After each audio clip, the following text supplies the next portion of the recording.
guys, welcome back to my channel Life with Val. My name is Valencia and I take you guys on my journey of exploring life, which is currently in London. And this is part 2 of my video series with Rhulani, who's basically sharing her experience of living in London, which I am going to say is a little bit different to my experience. And in part 1 we kind of just touched around, why living in London, why audit in London. So if you haven't checked that out, definitely give it a watch. And in this one, I think we're actually just gonna jump straight into it. What are some of the things that you think people should consider before or when moving to London? Before moving to London? 2 things, Okay. probably. One is your intention. Like, what do you really want? Yeah. Why are you moving? Yeah. Very, very important with being very honest with yourself about the reason why you're gonna move. And that understanding of your why needs to be very closely linked to the understanding that it's going to be difficult. I think it's very key to understand that this is going to be a difficult life move and you're not going to be fully prepared for it, no matter how much or what you do to prepare or to try. And there's certain things that you'll know, like, oh, okay, transport system. People ask a lot of those questions. Transport, accommodation, we know. But nothing is going to mentally prepare you for building a new life in a country you've never moved to. You've just not had that experience. You don't know what that's going to be like unless you've done that before. Then maybe you are more familiar with that journey. But it's embracing and accepting that it's going to be really challenging, but also in a very fulfilling way, deeply fulfilling way. Not to be all negative, it's amazing how challenging and how much you grow from it. It's those 2 things, being very honest with yourself about your why. If you're moving to run away from something, say that. And then be okay with that being your reason for going through a very deeply challenging experience. I think those are the 2 biggest things. I could say a lot about, that it's really expensive, but I feel like it is the deeper things that we confront when you're here that people need to really think about more before they make the moves, so that they're not as disappointed when it's not in alignment with what you maybe wanted, or you start to question that more once you've moved. If you move because everyone's moving, it's going to be harder to go through the difficult things because you didn't get honest with yourself about those things before you moved. So rather say to yourself, I'm moving because all my friends are moving, and be prepared for that to be the reason to substantiate the challenges that you're going to go through. That makes sense. I think it kind of ties into the next one. Is like, so based on your experience, what do you think people should know about living in London? So you touched on it's expensive. I think London is, up there with, one of the most expensive cities. Is there anything that maybe you wish you knew before making the move? Or that maybe people should know? Yeah. Like, I'm pretty sure everyone knows it's expensive, but like, what else? I think people should know that it's not going to, if you're coming, I don't think I wish I knew this, but I think that more people need to know this before they move, in the sense that if you're coming from a country, I'm from South Africa, I'm from Joburg, your lifestyle is not going to be the same. It's embracing the difference in the lifestyle. When you move to London, you're not going to have your nice car, you're not going to have your big apartment. These things feel very obvious, but I do think that people tend to struggle with the whole lifestyle is very different. You're moving to a city where we do walk a lot, where people are a lot more active, where you have more access to things to do and opportunities to experience certain things. So the focus is less on acquiring things and more on having experience. And that's part of the lifestyle. That's a good point. And that's an amazing part of the lifestyle, and I feel very aligned to that. I do think a lot of people tend to want to have what they have in South Africa in terms of lifestyle, but then they don't realize it's just not, that's not the real, people put their heads down and they work hard in the winter so that they can have amazing summers traveling and doing amazing things, not acquiring things. which is very different to what you would experience more of back at home. It's just understanding that that's the lifestyle is completely different in an amazing way. But I think people struggle with that shift. So I think I would want more people to know that. Is there anything else? Probably not. I don't know. No, that's good. That's a good point. Like it's literally a mindset shift because especially when you look back at maybe your peers back home, you know, people have cars, people are buying homes, and not having that and just being okay with that's not going to be your reality. Yeah. I think if I maybe knew that first before I moved, that could it's definitely something to consider. Yeah. And for me, I just think, you know, sometimes when you come here, you realize if it's for you, if it's not. Exactly. And things like this will help you. Yeah. You really see. Are you okay with that? Yeah. And like you said, it's aligned with who I am. Yes. Yeah. So it makes a lot of sense. Yeah. Do you think there's like a right time to move? So, you moved. I moved a year after qualifying, so I stayed in South Africa for a year. Okay. And then I made the move. Do you think maybe coming to do articles here, because some companies offer that, do you think maybe people should consider doing articles here, come straight after articles? When do you think is the right time? See, so I always very much do what works for you. I think it's really cool that people get to come and do articles here. If I knew that I could, I obviously would have wanted to, but I wouldn't know if it was a good thing for me to do or not. Yeah. So I can't speak from that experience. And moving when I did was great for me. I wanted to move sooner, straight after articles, but then we had COVID, But I can't say that this is the right time. If you want to move when you're 30, if you want to move after you've had a family, like everyone's going to have very different experiences. It's about doing what's right and in alignment with you and what works for you. So yeah, when I moved, it was great timing for me and it made sense for me. And I think it's important that people choose what's best for them and what works for them. I would have liked to move sooner,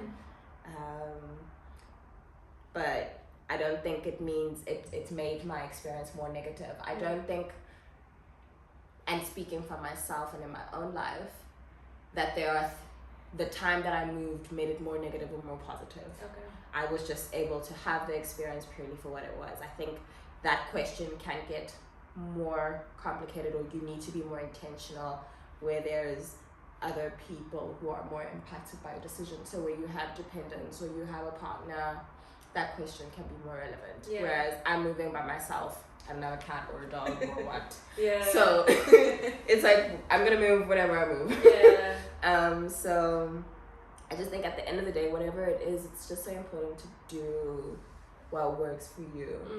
I'm getting, I guess, a constant theme of it's about you. Yeah. It's about what you want and what you want it to look like. Yeah. And I think maybe that's the benefit of even considering and making this decision is it is about you. It is about what works for you. It is about your why. Because when you don't have those things, it can really just, I don't know, it's shaky foundations. Yeah, it's very easy to go with the wind. Yeah, and I don't think this is something that you can necessarily just go with the wind, because you'll get lost. Like, there's a lot going on. You will. Yeah. You will. And also, that's not to say you have to have it all figured out. Yeah, 100%. I never have it all figured out. It's like, I'm not even, a lot of this is being figured out as you go. As I go. And I never ever want to say to people you should have it figured out, but at the end of the day, it's being attuned to really what feels right for you, even if you can't fully articulate that. But it's just being really attuned to yourself and what makes sense for you. Even if you don't have the 2 5-year steps laid out, like it's not about knowing that this is in my 10-year plan for me. You know, I don't think I ever operated from that. It's always been about flowing through what feels best for me at the time.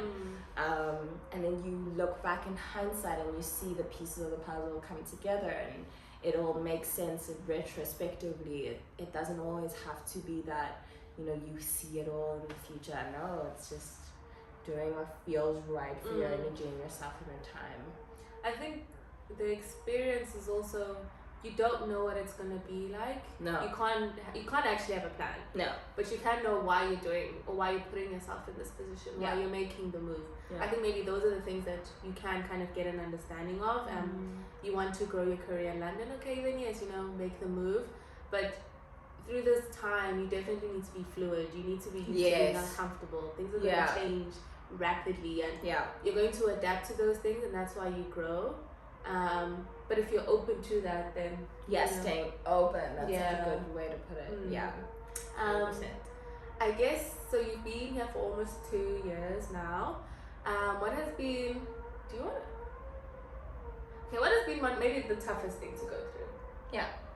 Let's maybe go there before we go on the highlights. I mean, easily trying to find a place to live. That was probably the lowest part of my experience. Yeah, it was hard. It was a very hard month-ish for me because you do it while you're trying to do your best.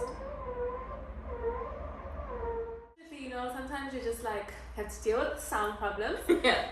So we were talking about the lows being finding a place. Yeah. Talk us through that. That was a very hard month for me. Was it a month? I mean, there was a few weeks. I knew I had to move up closer to the end of the month. So you have a deadline when you have to do it by. So now you're operating from this place of pressure. And I guess I must say that I only moved into my own place at my 6-month point. So I had quite a different journey to what people normally look like. Yeah. I stayed in different Airbnbs for a while, which also gave me a chance and time to figure out, what I like and what is the kind of area I wanted to move into. But in the time when I then did actively have to find my place, I had to deal with a lot of the logistical challenges of finding a place, which is high pressure movement. You know how difficult, and doing it, finding a place without a car. Do you know how difficult it is? And you can't do it. You have to do it during your own work day. 6 months into the year is when I'm part of one of my busiest times at work. So I was at a very busy time on a very busy client. And then it's I have to go and do viewings, and then I'm taking public transport to go to a viewing. Yeah, and then it takes long to get there. Getting anywhere it feels like an hour. Everywhere, yeah. 40 minutes. So if you want to go to 3 different viewings in an afternoon, that's 4 hours of your day gone. It's do you know how inconvenient an inconvenience is when you're taking a train and a bus and a tram and it's the worst. It's inconvenience is multiplied. Yeah. Because you don't have a car. It's you can't even speed through something. You're there, you're on the train waiting. You told the agent you're going to be there at 6. It's 6:45. You can't make the train go faster. You missed the train, you missed it. Well, you at home, I get into my little Audi, I'm there. But it's that level of inconvenience. I used to come home and just feel so depleted. Oh, that's painful. So yeah, that process was so painful, such a draining time. But then I found the place I love, and it all worked out from there. But that was a low. I was depleted in many ways. That's probably the hardest. And I don't know if you want to say one. What would be maybe your highlight of living in London? Should I maybe give you more, 2, 3? Sure. Okay, run with it. Living in the city. Living in London. Highlight of being here for 2 years. I've had lots of experiences where I'm wow, this is nice. You know when you're at groove and you're yo, guys, it's nice. So I've been able to travel to really cool places and have really great experiences. Afro Nation is probably one of those things where I was yo, guys. Afro Nation. I'm at a beach in Portugal listening to Amapiano. I can resonate with that. Ooh. Yeah, that's probably it's wild. It's me and all these other black kids listening to the music that feels like home. That's amazing. Beach in Portugal. Dude, it's wild. I don't know if that's my highlight, but it's those are one of the times where I've felt that feeling of complete euphoria. Had lots of other highlights. I'm probably gonna go with that one because it feels easier. But there's just so many times, so many things where I'm like, I like this. I've had really good career moments, really good learning moments. But yeah, so many cool things. I think what's nice is there's so much opportunity, and the experience that you have are just like, yeah, sure guys, the lows are lows, but those highs are really high, and they're so good and they're so fulfilling. And I can say that it makes it feel worth it. Like, things make sense. Like, partying on a beach in a bikini, just going piano with everyone, it makes sense. And I think I love it when you have those moments where it kind of all comes together. And it's like, okay, no, this makes sense for me, and I want this to continue because I like what it affords me. I guess. What else? Maybe just we can end off on, maybe do you have advice? Maybe one piece of advice for people.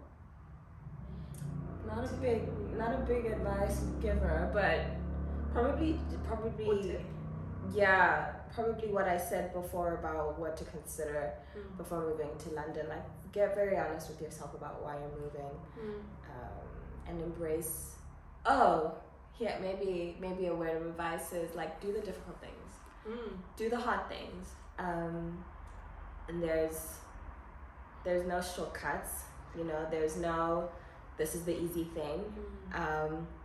Don't do those things. Do the hard things that force you to grow, both in your work, both in your personal life, in whatever aspect of your life. Like, do the difficult things that are going to challenge you as the person who you really want to become, because those are where you find the most treasures.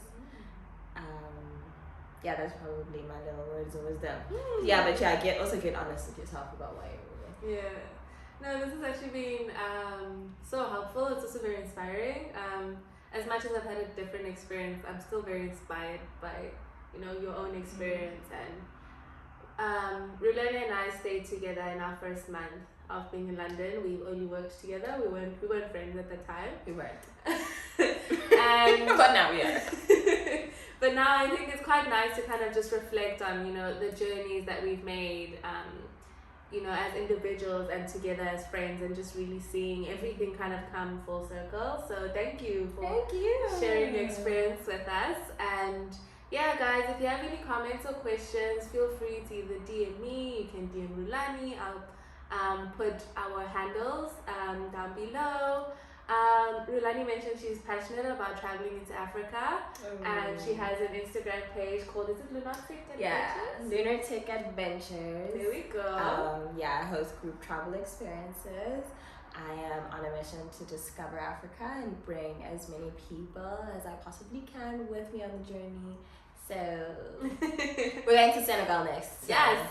Join the group trip. Come and see what we're doing. You see, I think again, this is just what makes this experience so nice, is you're forced to explore these facets or aspects of yourself. Yes. So that's really great. So definitely check that out, guys. And then again, if you do like this video, give it a thumbs up. So like, comment, subscribe, and I will see you guys in the next one. Thank you so much, Rhulani. Thank you. Bye, guys.